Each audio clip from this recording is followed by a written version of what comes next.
Di dalam hidupku, rancangan indahmu terjadi di hidupku. Bapa yang mengerti segala yang ku perlu. Kasih-Mu sempurna nyata dalam hidupku. Bersyukur Bapa, ku bersyukur Tuhan buat kasih setia-Mu di dalam hidupku. Ku bersyukur,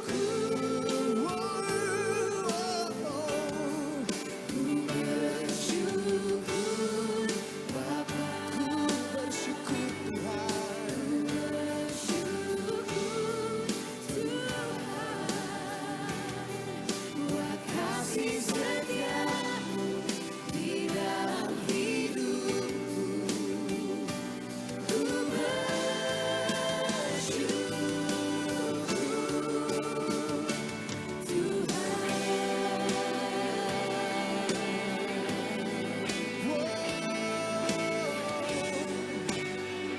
sekalipun kami di dalam lembah yang gelap, kami tahu kami tidak takut bahaya, karena Engkau Tuhan beserta dengan kami. Dan dari hati kami katakan kepadamu Tuhan, tak ada lembah kelam yang tak ku lewati tanpa hadir-Mu. Hatiku takkan gentar, sebab ku tahu tangan-Mu yang menopangku. Tak ada lembah kelam yang tak ku lewati tanpa hadir-Mu. Hatiku takkan gentar, sebab ku tahu tangan-Mu yang menopangku.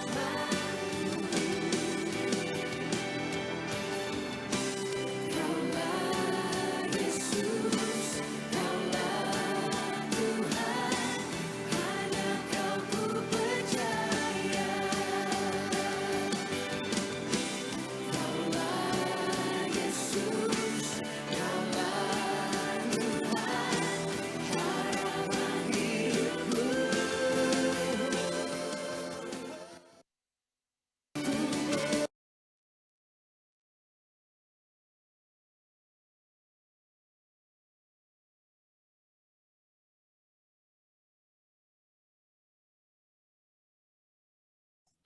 Halo, shalom semuanya. Shalom teman-teman. Shalom. Selamat hari Jumat. Apa kabar nih teman-teman? Kalau misalnya teman-teman kabarnya baik, bisa kasih reaction dong ke aku. Mana nih reactionnya? Jangan marah gitu dong, Yos. Yang lain mana nih reactionnya? Wah, puji Tuhan ya. Pasti teman-teman itu pada excited banget ya, karena hari ini itu adalah estaf terakhir kita di tahun ini.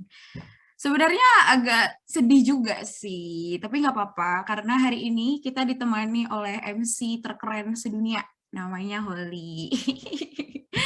Jadi teman-teman harus semangat untuk estaf hari ini, oke? Oke.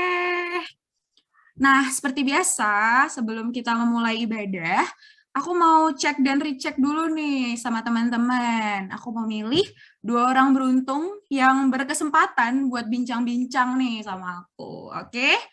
Kita lihat dulu ya list partisipannya. Aku mau nanya kabar siapa ya? Mau nanya kabar Sydney dong. Halo Sydney. Sydney. 3, 2. jangan chat dong, Sydney. Bisa on mic nggak?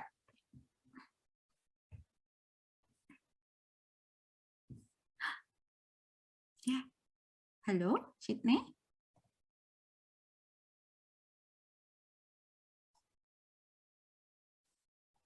Wah, sepertinya Sydney lagi susah sinyal ya. Ya udah, kalau gitu aku mau pilih orang yang lain lagi ya. Siapa ya kira-kira?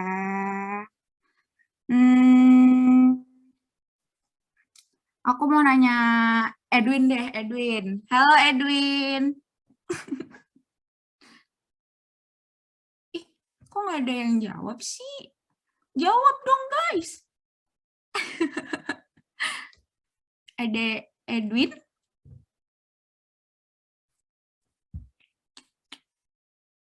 Wah, sepertinya Edwin juga lagi sibuk ya guys. Ya udah, oke. Kalau gitu aku mau nanya kabar siapa lagi ya?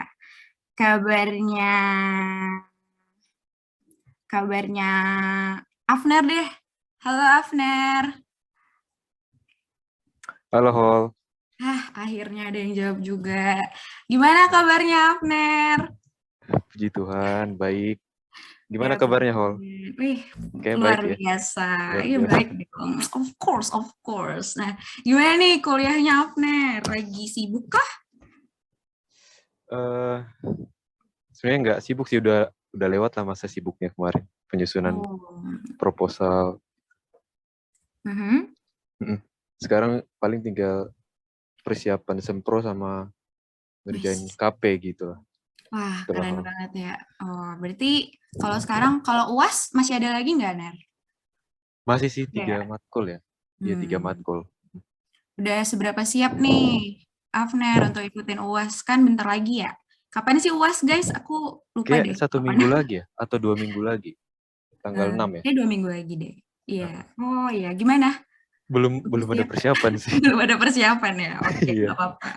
Selagi ada waktu. Oke, terima Oke. kasih Afner. Semangat Oke, untuk Hol. KP dan sempronya. Semangat juga. Oke. Mungkin kita langsung masuk ya ke dalam ibadah. Eh, kita siapkan hati dan pikiran kita lipat tangan, tutup mata. Mari satukan hati untuk bersaat teduh.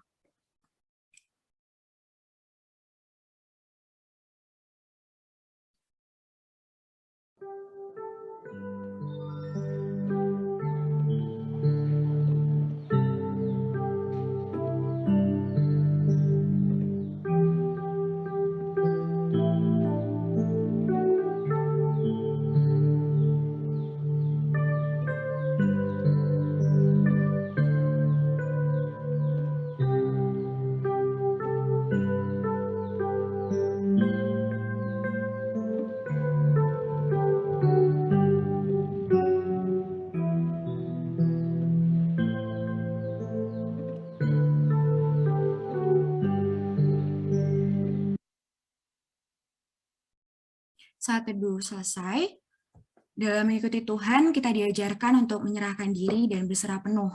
Sudah sewajarnya juga kita berusaha untuk menyenangkan hati Tuhan dalam perilaku kita. Untuk itu, mari kita bernyanyi lagu menyenangkan.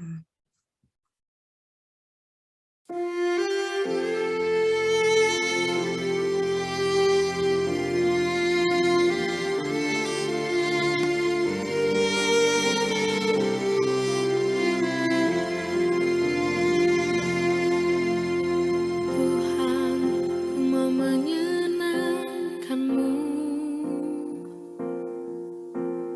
Tuhan, bentuklah hati ini jadi bejana untuk hormat-Mu,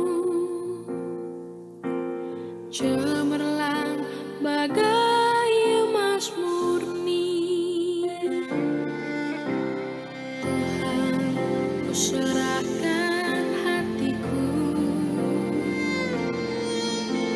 semua ku berikan padamu. Ku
Baik teman-teman, kita persiapkan diri dan hati kita berdoa.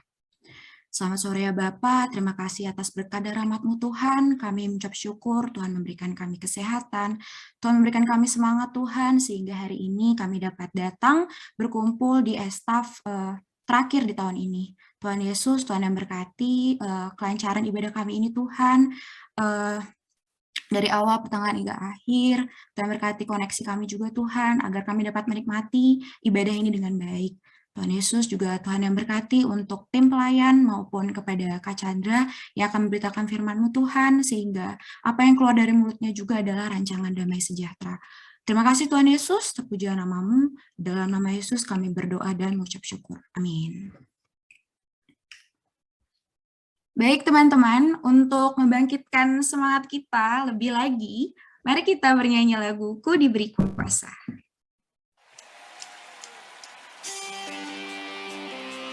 Semua tepuk tangan.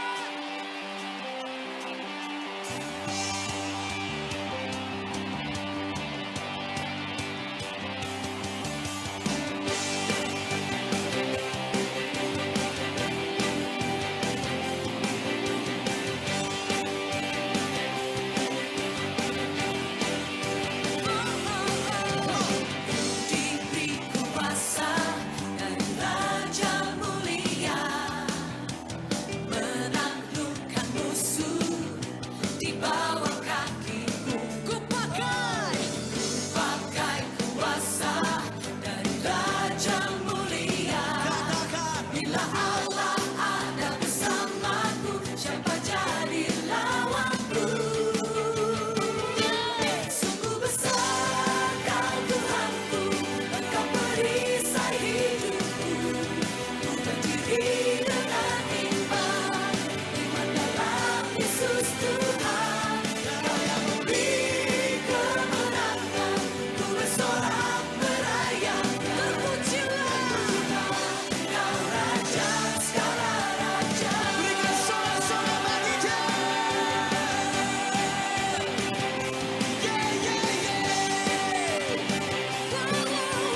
teman-teman, tadi lagunya udah semangat banget ya. Nah, sekarang kita keep calm dulu, karena kita akan mempersiapkan diri kita untuk mendengarkan firman Tuhan. Mari bernyanyi lagu Satu Hal Yang Kurindu.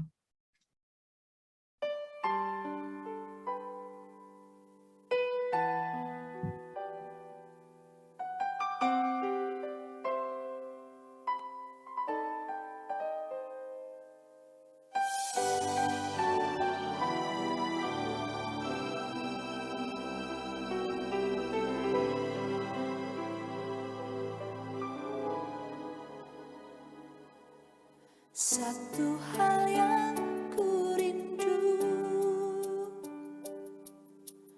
berdiam di dalam rumahmu.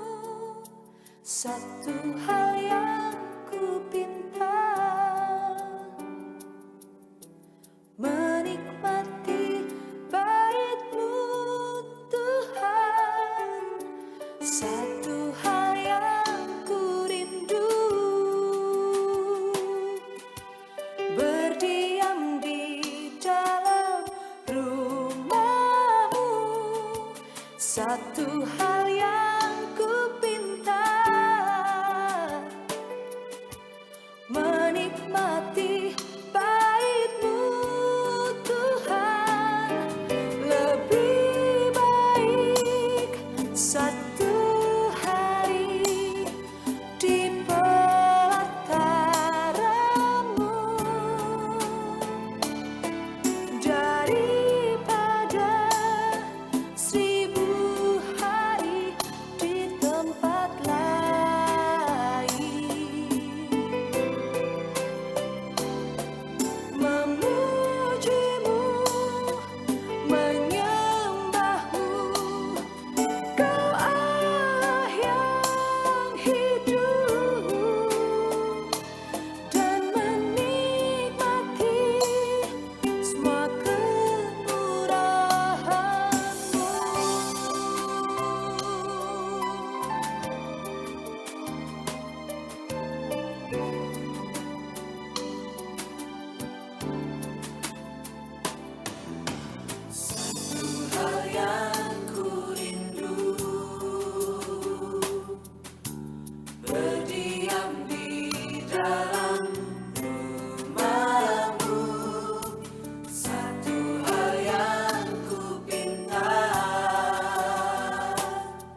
Baik teman-teman, kita akan mendengarkan firman Tuhan yang akan dibawakan oleh Kak Chandra.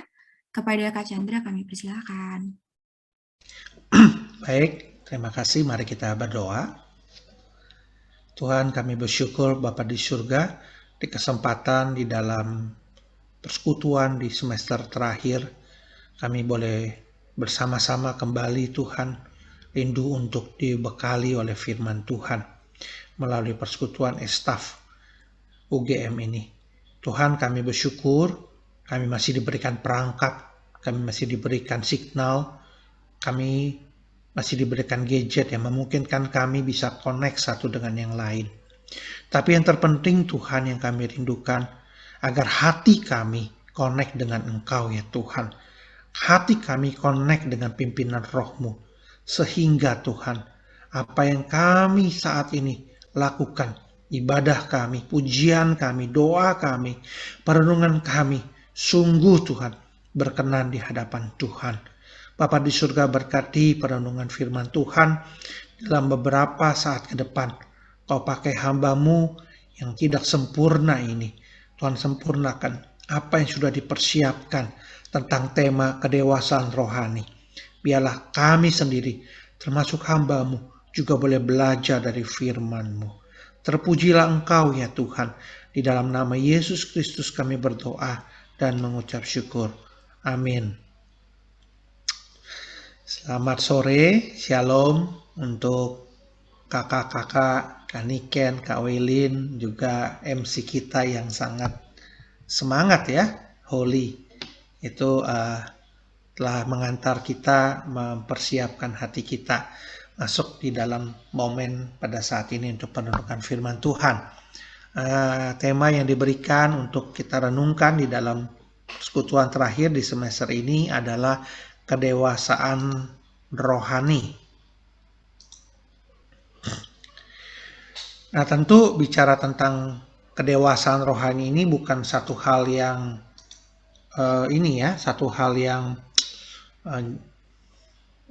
tidak pernah kita dengar, tetapi itu justru sesuatu hal yang sangat umum kita bahas, tetapi paling sering kita salah mengerti ataupun kita kesulitan untuk memahaminya. Contoh pada saat saya masih melayani di mahasiswa, di masa di mana saya membimbing misalnya kelompok kecil atau kelompok KTB, mulai dari bahan pertama mungkin pembinaan dasar, kemudian pembinaan watak, ataupun mungkin dari dulu menggunakan MHB, memulai hidup baru, kemudian materi selanjutnya. Saya tuh sangat mengharapkan anak-anak KTB saya, anak kelompok kecil saya itu bertumbuh ya secara dewasa. Apa sih yang diharapkan dari pertumbuhan itu? Ya paling tidak mereka itu semakin dewasa, mereka tentu bisa melayani. Karena hanya orang dewasa yang bisa melayani.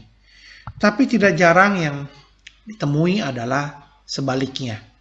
Begitu sulit untuk mengajak, bahkan untuk melibatkan mereka aktif di dalam melayani Tuhan. Kadang saya berpikir apakah saya yang salah dalam membina? Apakah mungkin ada yang salah di dalam metode?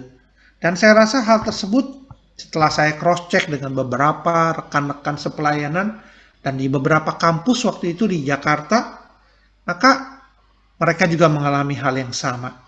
Sehingga timbul pertanyaan bagi kita di tema hari ini, apa sih sebenarnya kedewasaan rohani itu?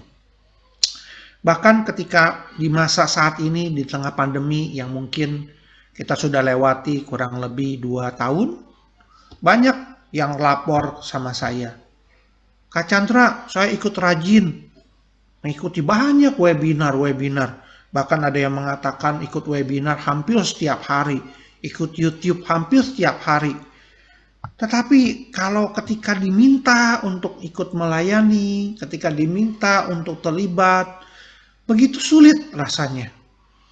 Mengapa ya seakan-akan semakin dewasa rohani, semakin ikut webinar, malah semakin pasif di dalam melayani. Berapa banyak pemimpin rohani frustasi. Frustasi apa? Frustasi adalah menghadapi begitu banyak sesuatu hal yang mereka tidak bisa terima.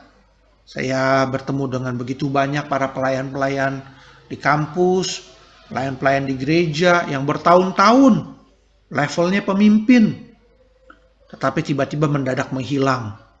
Kita tidak tahu di mana dia. Tiba-tiba sekejap mata pelayanannya itu tidak lagi dilakukan dan meninggalkan. Ketika ditanya alasannya, macam-macam. Ada yang mengatakan kecewa sama Tuhan, ada yang mengatakan kecewa sama rekan, dan bahkan ekstrimnya kecewa dengan diri sendiri. Apa itu yang disebut dengan kedewasaan rohani? Ataukah sebenarnya kedewasaan rohani itu ada tahapan-tahapan, ada ujiannya? Kalau memang perlu ujian seperti apa? Bukankah kalau kita tanya sekarang kepada teman-teman mahasiswa, termasuk yang sudah lulus, kalau ditanya suka sekolah nggak? Suka. Tapi suka ujiannya? Enggak. Ya saya juga dulu gitu ya.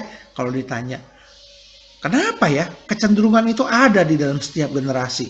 Orang suka belajar, tapi orang kalau suruh ujian melarikan diri. Mungkin nggak seorang yang belajar, apa contohnya ya, mengasihi gitu ya. Atau belajar tentang kesatuan.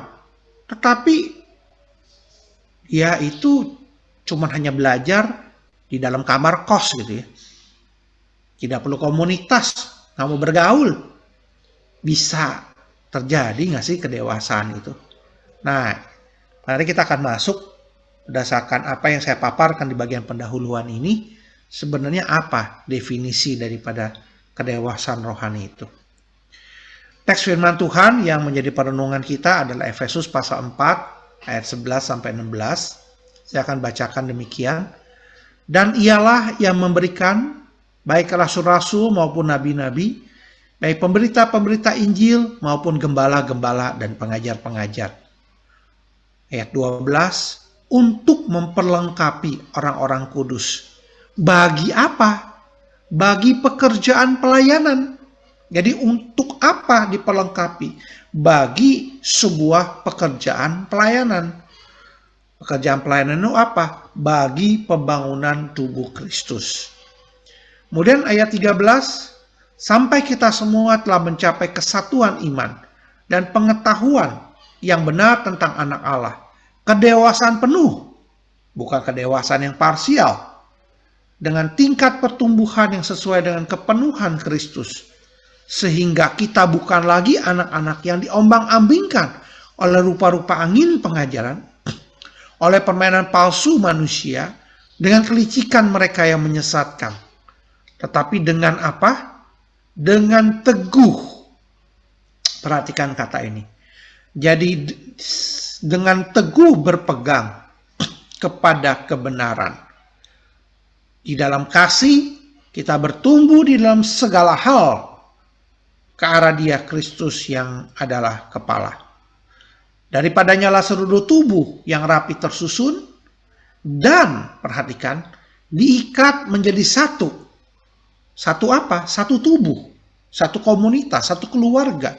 Oleh pelayanan semua bagian sesuai dengan kadar pekerjaan tiap-tiap anggota, menerima pertumbuhannya dan apa? Membangun dirinya di dalam kasih. Saya ulangi. Membangun dirinya di dalam apa? Di dalam kasih. Nah, ini menjadi sesuatu hal yang penting yang saya rindu kita sama-sama renungkan. Ada 3 ciri kedewasaan rohani. Ada 3 ciri kedewasaan rohani. Yang pertama, ciri kedewasaan rohani berdasarkan ayat yang kita baca adalah seorang yang dewasa rohani adalah seorang yang siap untuk dibajak hatinya. Orang yang dewasa rohani adalah bukan orang yang sudah 100% suci kudus, tetapi justru adalah orang yang menyadari banyak ketidaksempurnaan dan dia siap untuk dibajak hatinya. Yaitu dikatakan di dalam ayat 12 untuk memperlengkapi orang-orang kudus bagi pekerjaan. Jadi orang-orang ini adalah orang-orang yang siap diperlengkapi. Nah, Pertanyaannya, teman-teman, mungkinkah seorang itu bisa berbuah? Seorang bisa berbuah tetapi dia tidak bertumbuh. Mungkinkah seseorang itu bisa melayani tetapi dia tidak bertumbuh? Mungkinkah dia jadi berkat, dia bersaksi bagi dunia kalau dia tidak bertumbuh? Tetapi pertanyaan berikutnya adalah, mungkinkah dia bertumbuh di tempat di mana tanahnya tidak subur? Kalau pohon, ya, yang saat ini ada di halaman pekarangan saya, rumah saya, ya, di Surabaya, itu lagi banyak buah mangganya, ya. Nah, buah mangga itu bisa muncul, bisa ada pada musimnya, tetapi itu pun disebabkan karena pohonnya bertumbuh. Bertumbuh di mana? Di tanah yang subur, tidak bisa di tanah yang kering. Dia terletak di tepi selokan, di mana sumber air dan mineral itu dan nutrisi itu bisa memberikan pertumbuhan bagi pohon itu. Nah, kita tidak usah bicara jauh-jauh tentang kedewasaan rohani dalam melayani, tapi kita mundur satu langkah sebelum kita bicara itu. Yaitu apa? Apakah kita sudah bertumbuh di tanah yang subur? Teman-teman ingat perumpamaan tanah yang subur dan tanah yang keras, berbatu-batu, tanah yang penuh dengan semak duri. Kalau kita lihat di situ benihnya sama. Kita lihat di situ penaburnya sama. Tetapi ada 4 jenis tanah yang berbeda. Yang Tuhan Yesus di situ sudah ajarkan sehingga kita tidak perlu kaget. Kita tidak perlu merasa kaget kalau pada kenyataannya benihnya sama, ikut pembinaannya sama, ikut pertumbuhan dalam wadah KTB-nya sama, ditabur dengan pengajaran yang sama, kok beda outputnya? Tuhan sudah mengatakan bahwa beda tanah, beda hasil. Kalau kita perhatikan, ada banyak orang mau disiram tanah dengan disiram firman dengan apapun juga, apabila tanahnya keras, masih ada batu-batu, penuh semak, penuh dengan problem di dalam hatinya yang belum dibereskan. Ada mungkin kesombongan kah? Ada mungkin masa lalu yang keras kah? Atau mungkin sikap yang tidak mau dibentuk dan lain sebagainya. Itu tidak akan menghasilkan pohon yang dikatakan dengan buah yang berlipat kali ganda. Jadi sejak saya memahami hal ini belakangan ini, semakin saya pahami ada orang ya yang begitu sulit untuk bisa berbuah. Saya tidak akan mempertanyakan dan menghakimi seakan-akan saya ini menjadi Tuhan yang menghakimi. Tapi saya bisa membantu untuk melakukan assessment. Apakah dia saat ini ya bertumbuh di tanah yang subur. Bukan bicara metode pertumbuhannya, bukan bicara mengenai kuantitas mendengarkan webinar ataupun YouTube-nya, bukan. Tetapi kalaupun itu dilakukan dengan jumlah jam yang sama, dengan benih yang sama, dengan penabur yang sama, bahkan dengan pengkhotbah yang hebat sekalipun, kalau hatinya, tanahnya beda, hasilnya beda. Apa sih poinnya? Siap belajar berbeda dengan siap diajar. Siap belajar belum tentu mau siap diuji. Siap belajar belum tentu mau siap dibentuk. Siap belajar belum tentu siap diajari. Karena apa?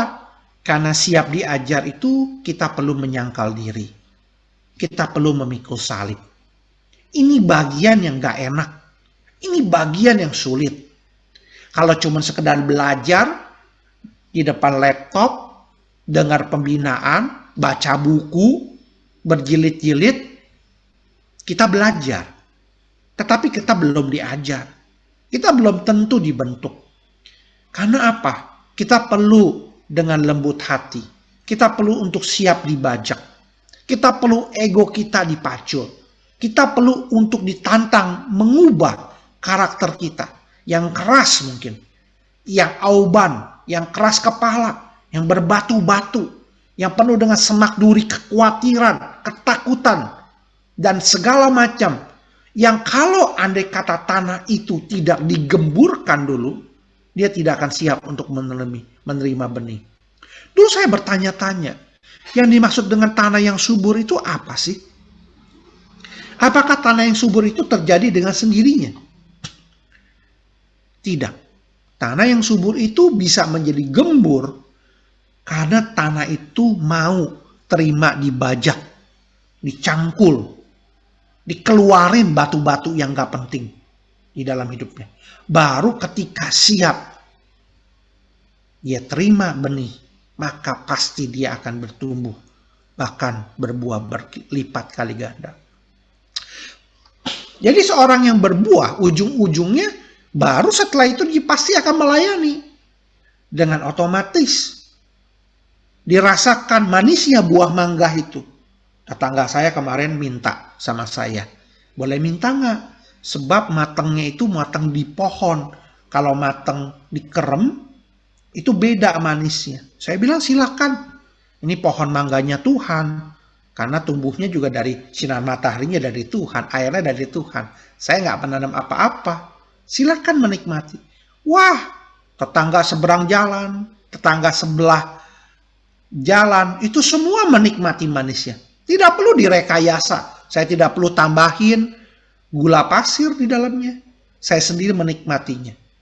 Demikian juga sikap aktif melayani itu sebenarnya adalah buah yang tidak perlu direkayasa. Tetapi itu adalah buah kedewasaan rohani dari orang yang hatinya itu lembut dan siap untuk dibajak.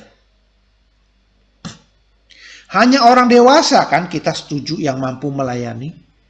Bagaimana mungkin seorang bayi rohani yang masih minum susu kita paksa untuk melayani? Bisa kita paksa, tetapi hasilnya pasti tidak baik. Orang tersebut juga akan menderita, kita yang membujuk juga akan capek hati, kita merayu juga motivasinya mungkin jadi nggak bener, dia melayani juga mungkin motivasinya jadi nggak murni. Kitanya kesel, dianya kesel, karena dipaksakan. Kalau orang yang dewasa itu pasti melayani, itu saya ingat satu ilustrasi fiktif. Namanya fiktif berarti bukan benar-benar ya, hanya sebuah kisah fiktif.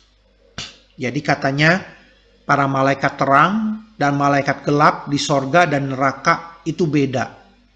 Mana yang kira-kira lebih gemuk dan sehat? Ada yang bilang tentu di neraka, karena di neraka orangnya rakus, tidak bisa mengendalikan diri, makannya banyak.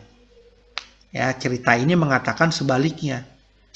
Kenapa? Karena makanan itu ya dikatakan harus dimakan dengan sendok dan garpu yang tingginya setinggi badan malaikat itu. Dan kalau dia harus makan ataupun ngambil makanan itu dengan sendok dan garpu yang tingginya sebesar tinggi malaikat itu, dia akan kesulitan untuk memasukkan makanan itu ke dalam mulutnya.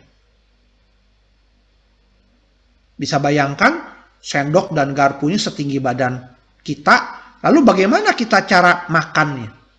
Kalau kita makan dengan sendok dan garpu, kan sendok garpu kita paling ukurannya setangan kita, bisa gampang kita masukin ke mulut kita. Tapi kalau sendok sama garpunya setinggi badan kita, kita akan mengalami kesulitan untuk pegang dan memasukkan ke dalam mulut kita. Tetapi kalau malaikat terang, katanya namanya juga di sorga ya, dewasa katanya malaikatnya itu, saling melayani.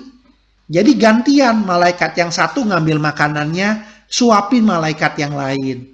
Lalu malaikat satunya lagi pakai dia punya sendok, ngambil makanannya untuk suapin malaikat yang lain. Jadi malaikatnya semuanya gemuk-gemuk. Tetapi malaikat yang gelap di neraka itu semuanya itu kurus-kurus. Bukan karena nggak ada makanannya.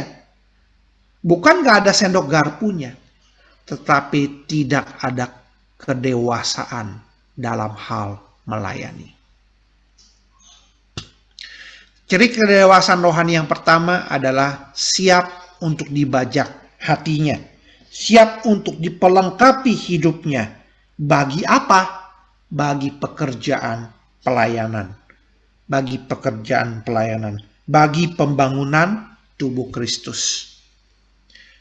Apa ciri kedewasaan rohani yang kedua? Ciri kedewasaan rohani yang kedua adalah selain pertama siap untuk dibajak hatinya, lalu yang kedua adalah dia harus apa? Siap diuji imannya.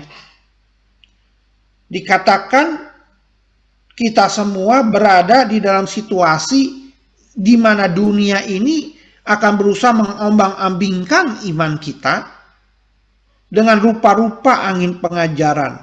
Bahkan dikatakan di situ angin pengajaran pakai kata permainan palsu manusia dengan segala kelicikan yang menyesatkan.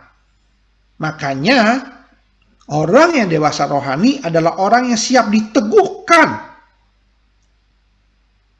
kepada kebenaran. Tetapi bagaimana diteguhkan di tengah kondisi begitu banyak rupa-rupa angin pengajaran, begitu banyak rupa-rupa godaan, begitu banyak rupa-rupa pencobaan di tengah dunia, tekanan dunia yang tidak mudah ini. Sekali lagi, saya mengatakan banyak orang Kristen maunya kalau ditanya itu mau belajar nggak? Mau. Suka sekolah? Suka. Tapi kalau dibilang ujian, nggak mau. Moh. Ini naturnya. Orang yang dewasa rohani justru berani dikoreksi hidupnya. Tidak hanya suka baca, suka belajar, tetapi siap diuji di lapangan. Siap diuji oleh keadaan. Siap diuji imannya oleh kesulitan. Kalau cuma suka diinspirasi sama khotbah-khotbah, diinspirasi sama pembinaan yang berkualitas, tetapi hidupnya nggak siap ditransformasi, pribadinya nggak akan pernah berkualitas. Mengapa? Sederhananya, karena untuk dewasa kita perlu bayar harga. Untuk dewasa kita perlu bayar harga. Semakin kecil kita bayar harga, output kita akan semakin kecil. Tetapi semakin besar kita bayar harga, output kita akan semakin besar dalam hal kedewasaan. Dan kedewasaan itu bukan berapa banyak yang kita terima secara pasif, tapi berapa banyak yang sudah kita terima itu diuji di lapangan lewat keteguhan iman. Bahkan dikatakan di ayat 15, dengan teguh berpegang. Yang diuji adalah ketika di lapangan seteguh mana iman itu. Mungkin di mahasiswa itu waktu saya masih melayani sebagai PKK, sebagai PKTB, wah rasanya itu kakak itu menjadi sorga. Enak ya ikut PMKT, semuanya aman. Begitu jadi alumni, waduh saat teduhnya bolong-bolong. Kecewa ini, kecewa itu. Nggak mau lagi pelayanan, nggak mau lagi doa. Disitulah sebenarnya kedewasaan kita secara rohani baru diuji. Levelnya berapa? Ketika tekanan itu ada, ketika dunia kerja itu menggoda, seberapa matang karakter kita justru dibentuk dalam kehidupan nyata. Bukan hanya dalam dataran teori saja, tapi rupa-rupa angin pengajaran di dalam zaman ini. Itu adalah realitas. Ingat, musuh kita ada 3. Yang pertama diri kita sendiri. Sinful nature kita. Ego kita. Itu sebabnya untuk menghadapi musuh yang pertama, kita harus lembut hati untuk siap dibajak. Tetapi musuh yang kedua itu adalah dunia ini. Dengan segala tekanannya. Yang berusaha untuk menjauhkan kita dari Tuhan. Yang berusaha untuk membuat iman kita tidak teguh berdiri. Itu sebabnya kita harus siap untuk diuji. Diuji menjadi orang Kristen yang dewasa artinya bukan cuma polos atau naif. Melihat hidup itu begitu indah. begitu baik, begitu sempurna, semua orang adalah malaikat. Tidak, itu justru bukan orang yang dewasa secara rohani. Sebab firman Tuhan sudah mengatakan dunia ini banyak yang palsu, dunia ini banyak yang licik, dunia ini banyak yang kejam. Justru yang dewasa itu adalah menerima realita itu. Bijaksana melihat hidup ini. Bahwa hidup itu tidak selalu indah. Hidup itu tidak selalu baik. Hidup itu tidak selalu sempurna. Yang sempurna cuma ada di sorga. Tetapi dengan iman kita teguh berdiri. Ada Tuhan yang indah. Ada Tuhan yang baik. Ada Tuhan yang menyempurnakan kita. Ketika kita menjalani hidup yang tidak selalu indah, yang tidak selalu baik, yang tidak selalu sempurna. Jadi kalau kita sebagai orang Kristen, kita cuma memayangkan hidup kita itu seperti di kampus saja, penuh dengan suasana surgawi, dan kita tidak mau diuji oleh dunia. Nanti yang terjadi adalah ketika kita terjun di dalam dunia alumni, kita itu menjadi orang Kristen yang syok. Tadi seperti yang saya katakan, tiba-tiba hilang dari peredaran. Yang lebih kita kaget lagi, tiba-tiba udah pindah keyakinan. Yang lebih kita kaget lagi, mungkin sudah menikah dengan yang tidak seiman, dan lain sebagainya. Siap diuji itu artinya tidak selalu sukses loh. Kalau kita ujian itu kan gak semuanya sukses. Berbahagialah teman-teman yang pernah gagal studinya. Saya pernah juga loh gagal. Bahkan ujian negara saya pernah gagal. Ngulang sampai 3 kali.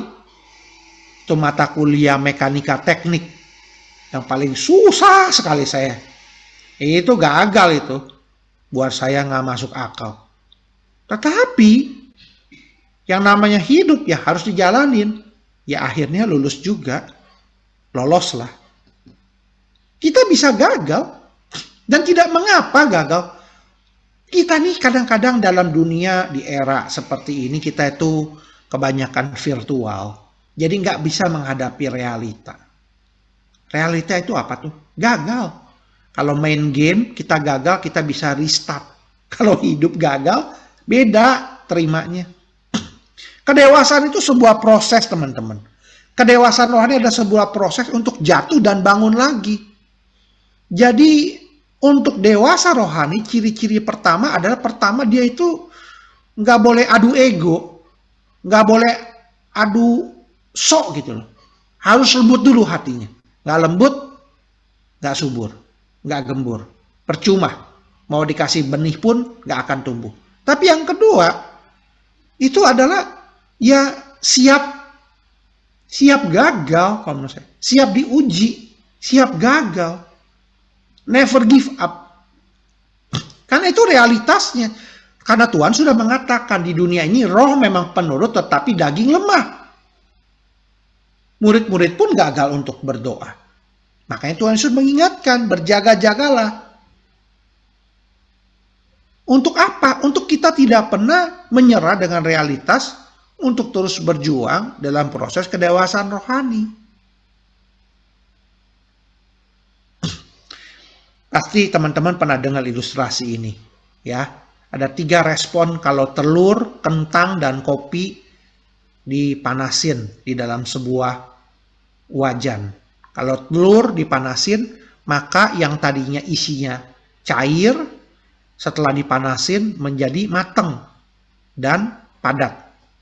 Itu melambangkan orang yang ketika menghadapi tekanan hidup, tantangan hidup di tengah dunia, malah hatinya menjadi padat dan keras, alias kecewa, pahit hati.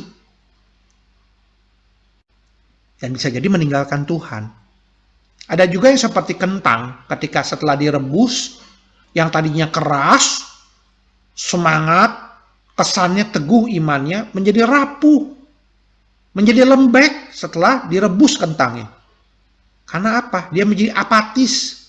Udahlah hidup ini seperti ini. Menjadi pragmatis. Tetapi ada ilustrasi yang ketiga. Ketika kopi diseduh air panas. Dia menimbulkan atau memunculkan apa yang dikatakan aroma kopinya.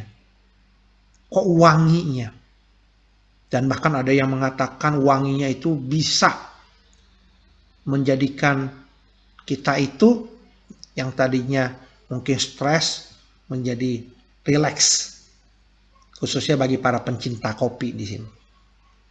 Teman-teman, ciri-ciri kedewasaan rohani artinya adalah orang yang siap direbus.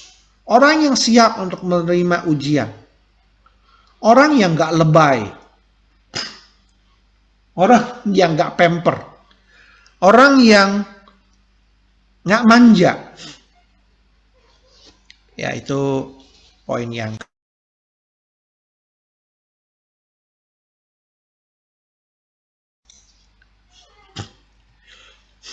poin yang ketiga.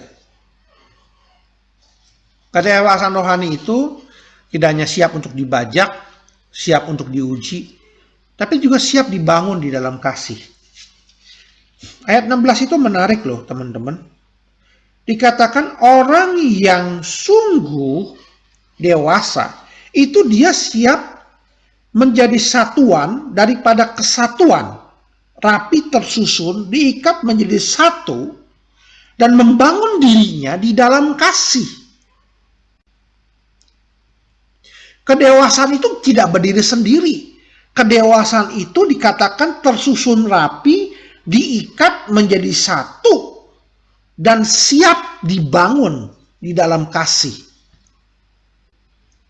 Mengapa dikatakan di sini di dalam kasih?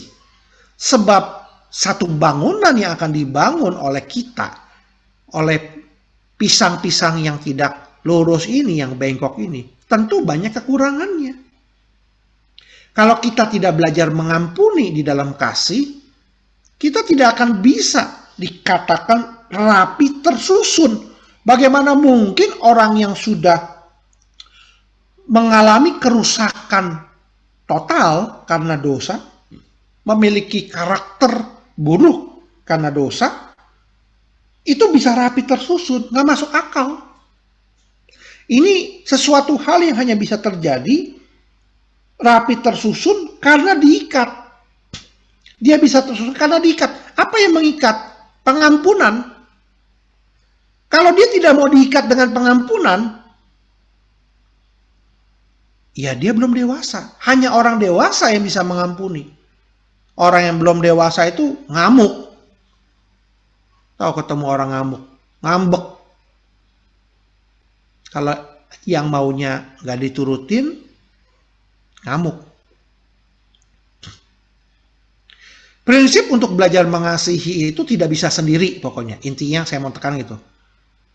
Mustahil kita belajar mengasihi, kita belajar kasih, tapi kita tidak mau dibangun di dalam komunitas. Saya belajar mengasihi di dalam kamar kos aja. Di depan YouTube, omong kosong.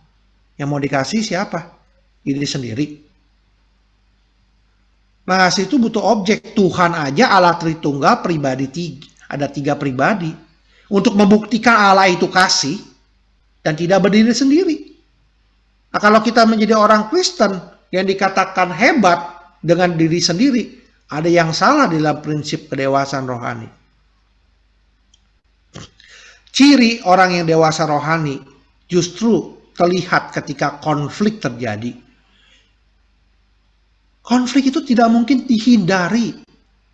Konflik itu tidak mungkin dihindari. Kita dikatakan hanya bisa rapi tersusun kalau diikat menjadi satu oleh ikatan pengampunan. Kita tuh akan disebut anak-anak Allah kalau kita pembawa damai.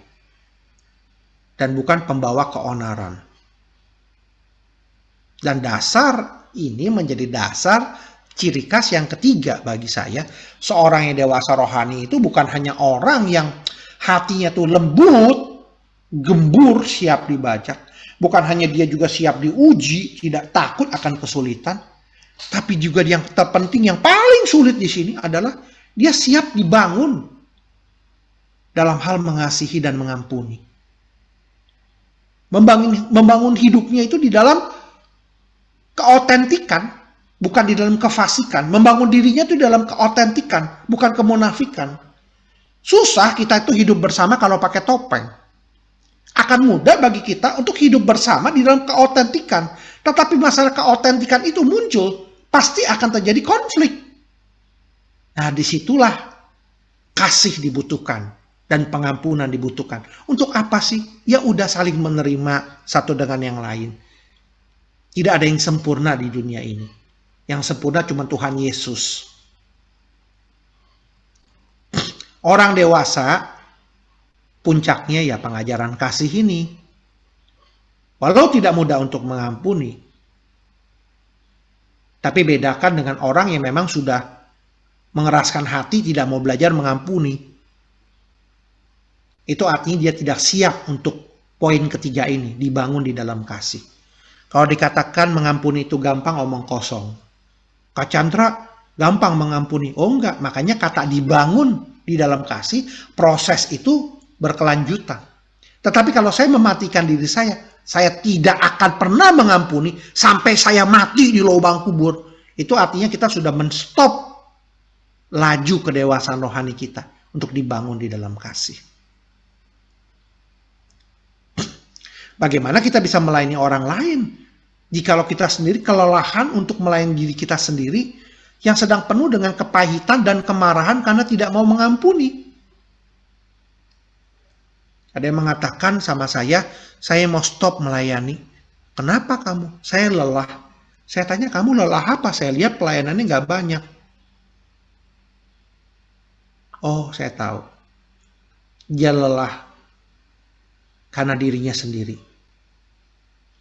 Yang tidak mau membangun pengampunan dan kasih kepada rekan yang sama-sama tidak sempurna. Saya selalu ingat ilustrasi kentang busuk. Mungkin teman-teman pernah dengar. Kentang busuk ini terus saya dan istri itu ingatkan. Kalau kita mengembalakan jemaat saat ini, kami di dalam konteks di mana kami perlu mengembalakan, ingat pentingnya mengampuni dan mengasihi, menerima apa adanya. Sebab kalau kita tidak membangun diri di dalam kasih, yang rugi diri sendiri. Ilustrasi ini banyak versinya. Salah satu versi yang saya dengar adalah ada seorang guru di sekolah meminta murid-muridnya itu membawa kentang ke sekolah. Lalu di kentang itu dituliskan nama orang-orang yang mereka sampai saat itu, sampai detik itu belum mau memaafkan. Jadi orang-orang itu ada orang-orang yang pernah menyakiti hati, luka, dan dia masih, orang-orang ini belum, jadi tulis satu kentang satu nama. Makin banyak orang yang belum dimaafkan, semakin banyak kentangnya. Dan kentang itu diikat di pinggangnya, di pinggang mereka selama camping mereka selama seminggu. Selama seminggu camping, maka kentang itu tidak boleh dilepas. Satu-satunya syarat kentang itu dilepas adalah kalau di dalam camping itu selama seminggu, dia akhirnya merenungkan dan dia melepaskan pengampunan dan orang tersebut dimaafkan. Maka dia boleh sesuai dengan nama orang yang ada dalam kentang itu. Wah, berhari-hari kentang itu makin lama makin busuk. Makan, ngikut. Waktu lagi ikut session, ngikut. Waktu lagi maaf di toilet, ngikut.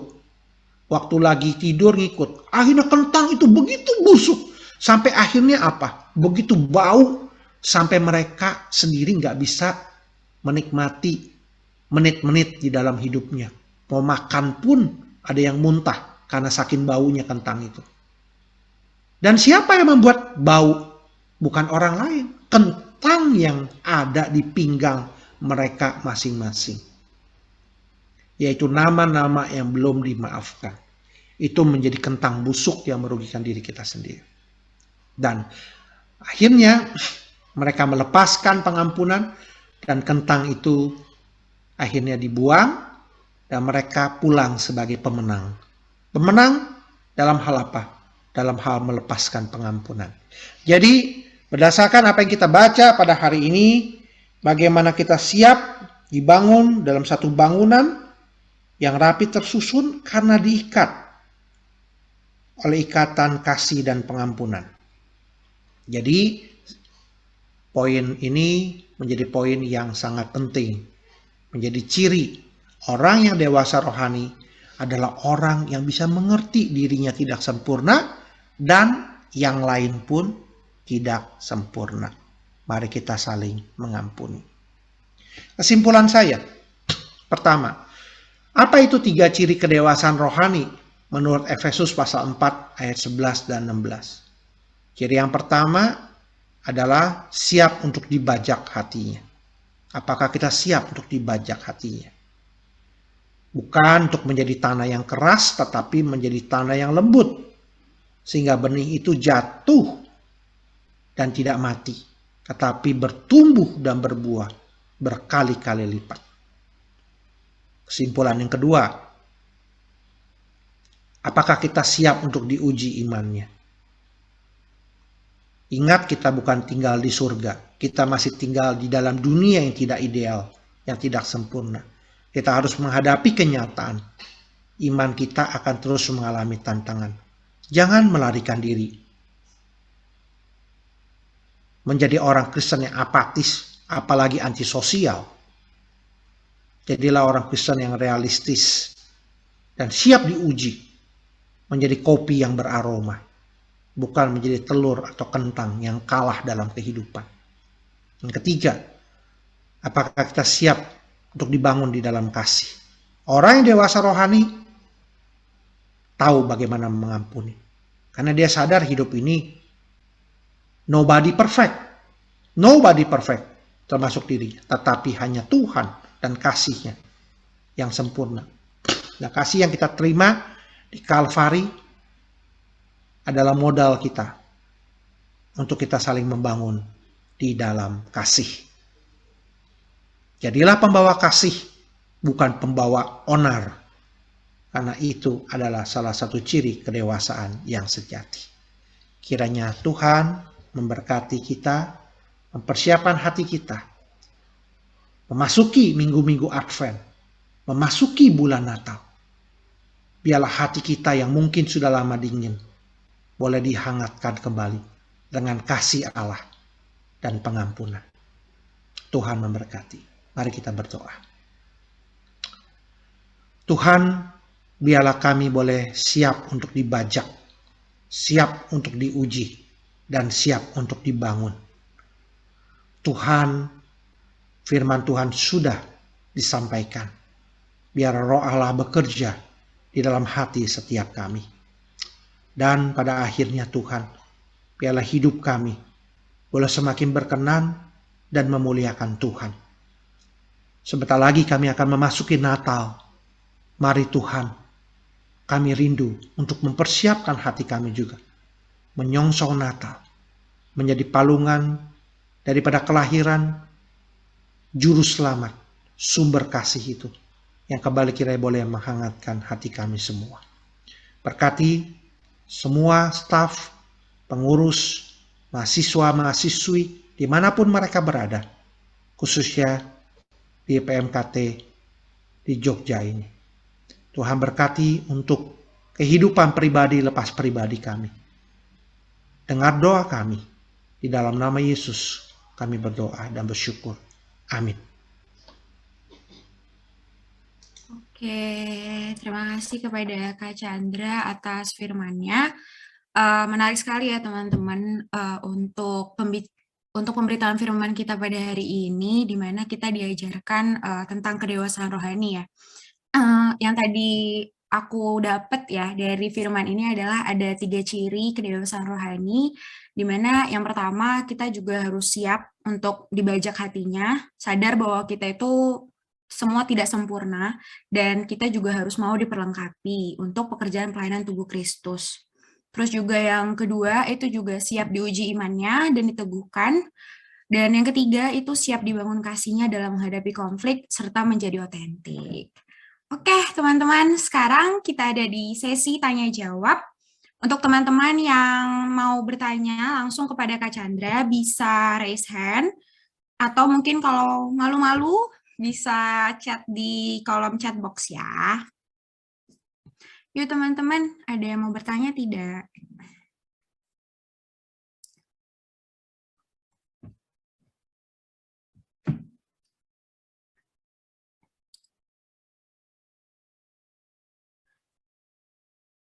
Oke, kalau misalnya belum ada pertanyaan, mungkin aku aja ya Kak yang bertanya dulu.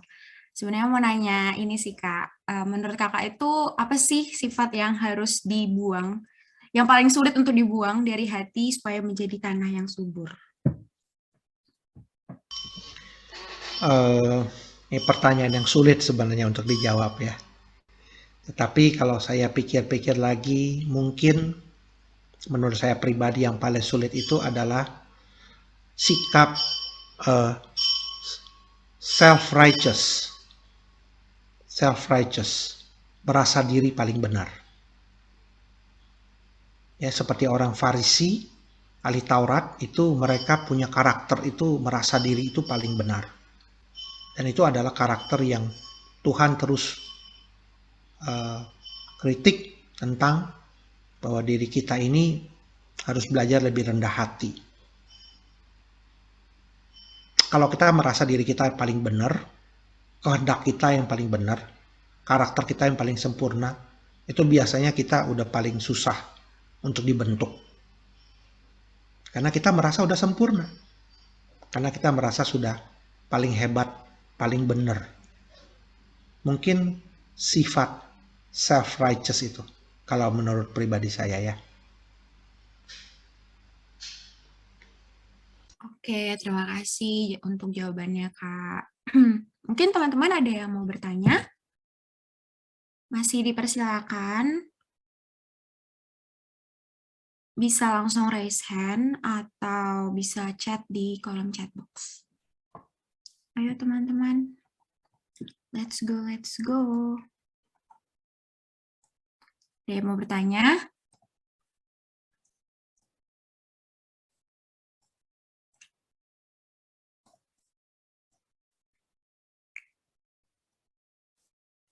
Belum ada?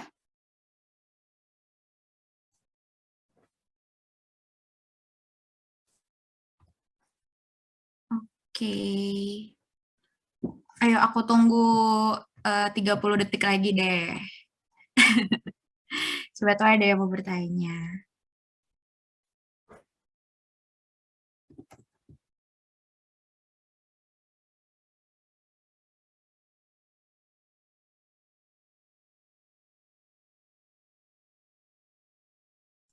Ada teman-teman?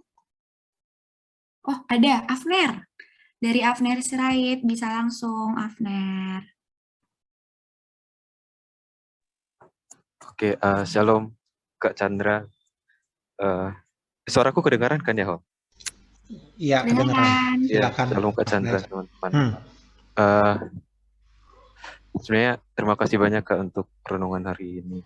Sebenarnya relate sekali sih. Memang entah kenapa aku kan udah ikut pelayanan selama mungkin sekitar 1 tahun lebih gitu kan. Dan kasus yang Kak Chandra ceritakan itu nggak asing lagi, sering banget terjadi gitu di pelayanan seperti PMK ataupun organisasi kerohanian Kristen yang lainnya.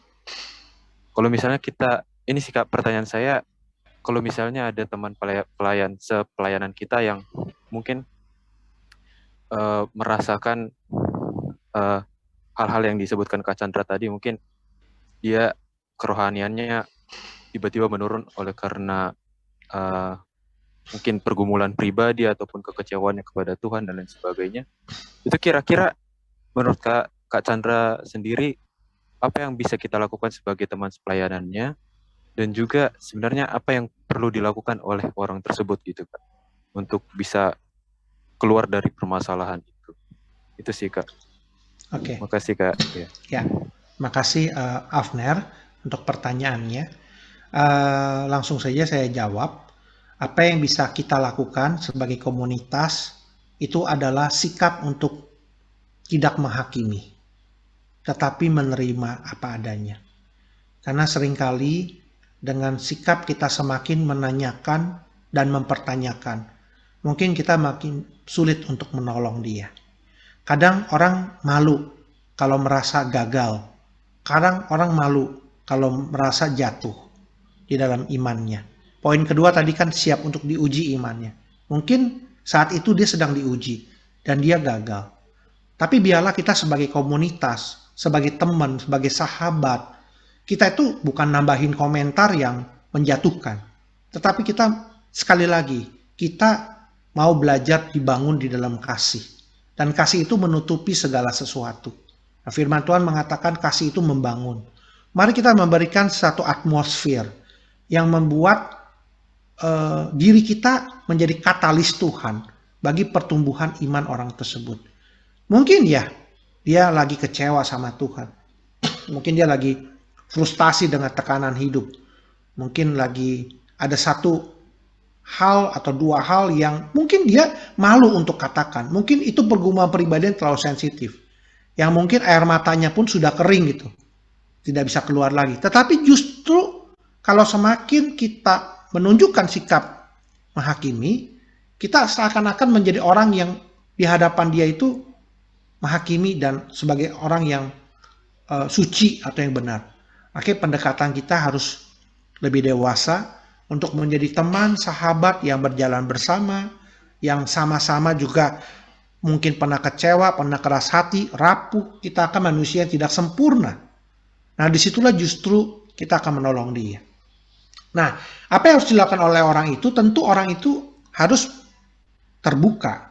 Mungkin ada semak duri yang sedang mau dicabut oleh Tuhan. Mungkin ada batu-batu yang sedang dicungkil oleh Tuhan. Sakit,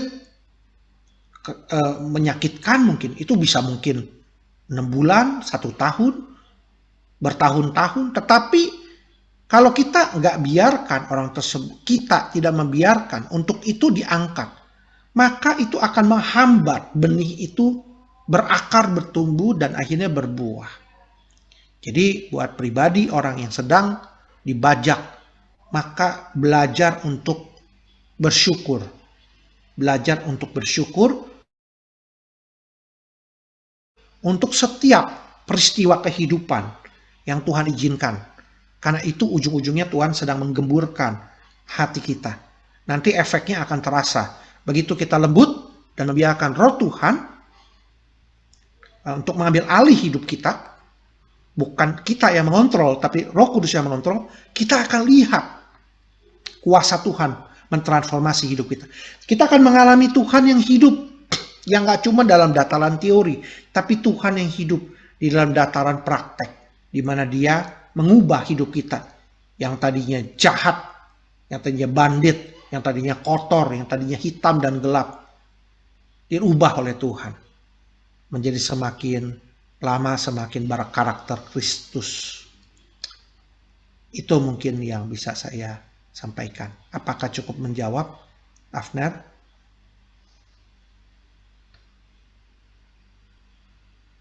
Bagaimana, Afner? Apakah sudah cukup menjawab? Iya Kak, sudah cukup menjawab. Terima kasih banyak ya Kak untuk jawabannya. Ya. Oke. Baik, selanjutnya ada pertanyaan dari chatbox ya, yaitu pertanyaan dari Stanley.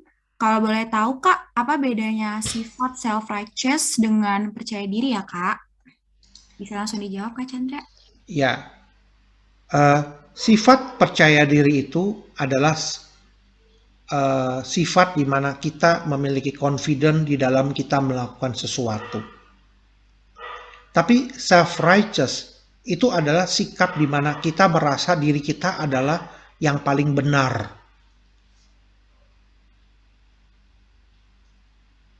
Jadi dua hal ini berbeda memang.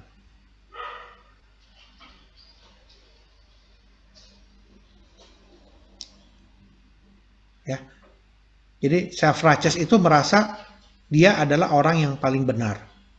Ya, seperti orang Farisi itu kan dia merasa perempuan yang berzina itu perlu dirajam dengan batu. Tapi Tuhan berkata, siapa yang tidak berdosa? Dia yang pertama kali melempar dengan batu. Mulai dari yang satu-satu mereka meninggal.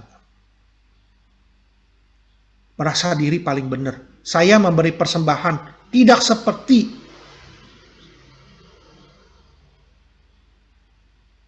pemungut cukai ini. Dia merasa diri paling benar. Lebih benar daripada pemungut cukai. Padahal itu ada satu sikap self righteous. Ini beda dengan percaya diri. Percaya diri ya self confident. Misalnya kita belum pernah melakukan sesuatu, mungkin kita ragu-ragu. Setelah kita bisa melakukan sesuatu, kita percaya diri. Kita meningkat karena kita pernah mengalami sebelumnya dan bisa. Mungkin itu sih kalau mau dibandingkan atau dibedakan. Mudah-mudahan menjawab. Makasih. Baik, terima kasih jawabannya. Terima kasih juga pertanyaannya, Stanley. Mungkin untuk sesi Q&A ini aku cukupkan. Terima kasih untuk teman-teman yang sudah bertanya dan kepada Kak Chandra juga yang sudah memberikan insight yang banyak banget ya mengenai kedewasaan rohani. Tuhan yang memberkati pelayanannya, Kak. Sama-sama, Holly. Baik, teman-teman, kita akan mempersiapkan persembahan terbaik kita.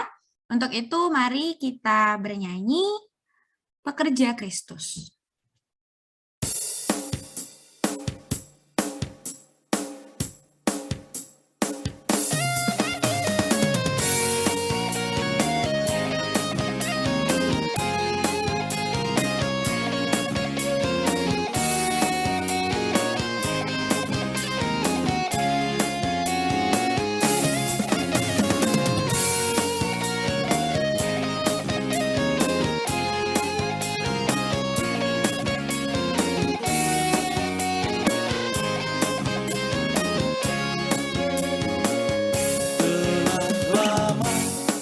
Cari-cari langkah hidup yang lebih pasti, hidup penuh kemenangan setiap hari. Suatu saat Yesus panggilku untuk jadi pekerja, melayani, jadi saksi bagi Dia.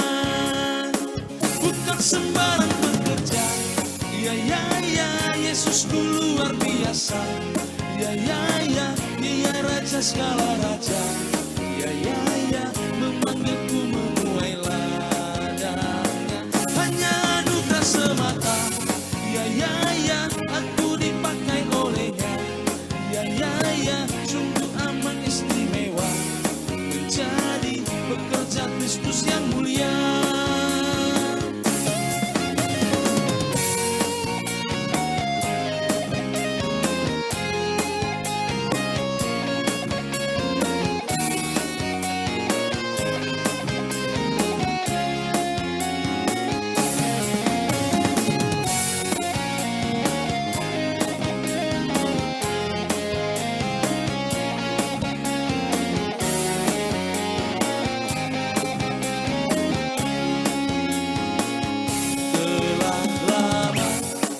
Cari-cari langkah hidup yang lebih pasti, hidup penuh kemenangan setiap hari. Suatu saat Yesus panggilku untuk jadi pekerja, melayani, jadi saksi bagi Dia. Bukan sembarang pekerja, ya, Yesusku luar biasa. Ya, Dia Raja segala raja. Ya, memanggilku menuai ladangnya. Hanya anugerah semata. Ya, aku dipakai olehnya. Ya, sungguh amat istimewa menjadi pekerja Kristus yang mulia. Bukan sembarang pekerja, ya, Yesusku luar biasa. Ya, Dia Raja segala raja. Ya, memanggilku menuai ladangnya. Hanya anugerah semata. Ya, aku dipakai olehnya. Ya, sungguh amat istimewa menjadi pekerja Kristus yang mulia. Bukan sembarang pekerja, ya, Yesusku luar biasa. Ya, Dia Raja segala raja. Ya, memanggilku menuai ladangnya. Hanya anugerah semata. Ya,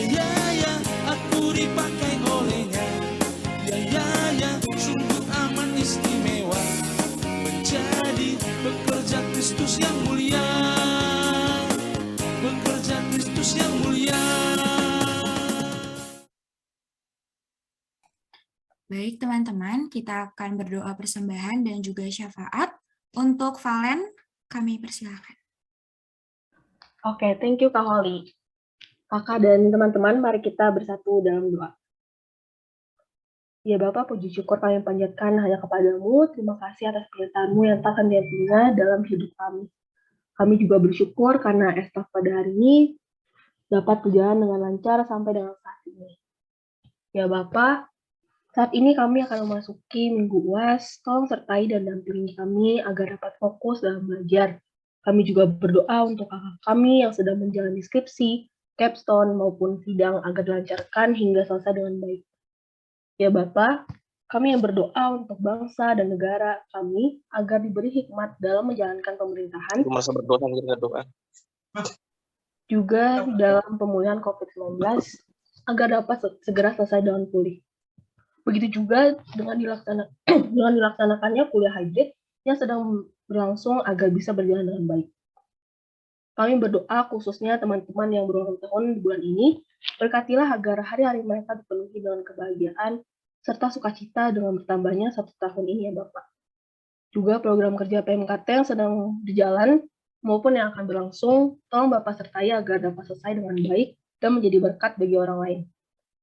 Tidak lupa kami berdoa untuk kesehatan, berkat, dan penyertaan Allah bagi kakak staf, mahasiswa Kristen, dan seluruh keluarga besar PMKT. Demikian doa dan permohonan kami ya Bapak. Kami panjatkan hanya dalam nama-Mu, kami sudah berdoa dan mengucap syukur. Amin. Baik, terima kasih untuk Valen untuk doa syafaatnya. Nah, teman-teman, sekarang kita akan dengarkan pengumuman asyik dari Komkom. Kepada Komkom, kami persilakan. Makasih Kak Holly. Suara aku udah jelas ya? Dengar. Oke, halo shalom teman-teman dan kakak semua. Aku dari Komkom mau nyampein pengumuman beberapa. Sebelum next ke slide berikutnya, aku mau ngasih tahu dulu nih. Seperti yang kita tahu bersama, hari ini adalah estaf terakhir semester ini, sekaligus tahun ini. Jadi minggu depan kita tidak ada estaf dan kita akan bertemu lagi di estaf semester berikutnya. Yeay. Jangan lupa menantikan pertemuan kita di estaf pertama semester depan ya. Oke, boleh di next. Nah, pengumuman yang berikutnya, aku mau ngingetin lagi nih buat kakak-kakak dan teman-teman semua, bahwa kita dalam periode untuk membaca buku bersama perpustakaan PMKT. Jadi kalau kakak-kakak dan teman-teman bosan nih, capek belajar kuliah, boleh nih diselingin dengan baca buku dari perpustakaan PMKT. Atau nanti kalau habis ujian nih, udah liburan, bingung mau ngapain, boleh juga baca buku. Nah, bukunya bisa kakak dan teman-teman akses di link yang udah ada di layar ya. Oke, boleh di next lagi. Nah, pengumuman berikutnya besok banget, benar-benar besok, hari Sabtu tanggal 27 November 2021, teman-teman komisi misi mau ngajak kakak dan teman-teman semua untuk berbagi kasih nih. Nah, untuk kakak dan teman-teman yang mau ikut serta, boleh langsung aja ngumpul di PMKT dia jam 9.30 pagi. Ditunggu kehadirannya besok. Ya, boleh di next lagi. Oke, untuk pengumuman yang berikutnya, ini adalah kabar gembira untuk kita semua, karena pre-order merchandise PMKT diperpanjang nih sampai 29 November 2021. Jadi jangan sampai kelewatan, jangan sampai ditunda-tunda lagi, langsung pesan sesegera mungkin, karena perpanjangan PO-nya cuma sampai 2 bulan nih, cuma 3 hari. Oke, jadi habis ini jangan lupa pesan ya. Oke aja pengumuman yang mau aku sampaikan. Terima kasih untuk perhatiannya, terima kasih untuk waktunya. Aku kembalikan ke Kak Holly. Baik, terima kasih Kurnia atas pengumumannya. Sekarang teman-teman, kita sudah sampai di penghujung acara. Karena itu, kita akan mengangkat pujian kita, yaitu Allah itu baik.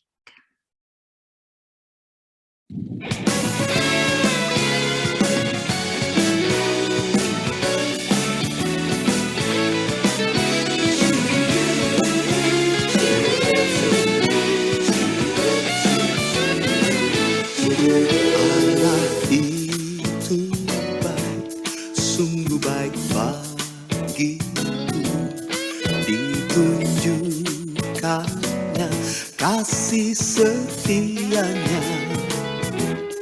Dia menyediakan yang ku perlukan, menyatakan kebaikan, menyatakan kebaikan, menyatakan kebaikannya padaku. Kasih setianya tak pernah berubah, dulu, sekarang, dan selamanya. Ajaiblah kuasa dalam namanya, Yesusku luar biasa.